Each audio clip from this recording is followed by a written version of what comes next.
আসসালামু আলাইকুম। আজকে হচ্ছে 13ই মার্চ। আজকে আমাদের সেকেন্ড রোজা। আলহামদুলিল্লাহ সেহেরি করে আর তেমন ঘুমোতে পারিনি, নামাজ টামাজ পড়ে এখন দেখো সকাল সকাল বেরিয়ে চলে এসেছি। আমি কিন্তু একা যাচ্ছি না, আমার হাজব্যান্ডও যাচ্ছে। তো এখানে দেখো সল্টলেক নেমে পড়েছি আর এই যে হোমিওপ্যাথি হসপিটালে চলে এসেছে আর গাড়িতে আসতে প্রায় 1.5 ঘন্টায় বেশি লেগে গেছে।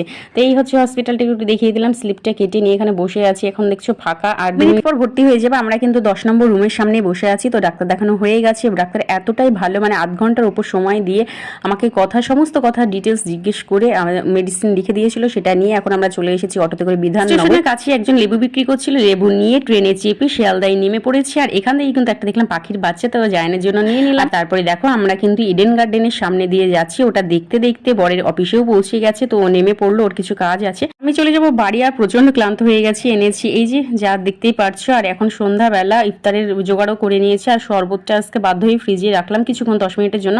এই হচ্ছে ডিম কষা, তার সঙ্গে আরো একটা তরকারি। তো চলো সবাই ভালো থেকো, বাই বাই।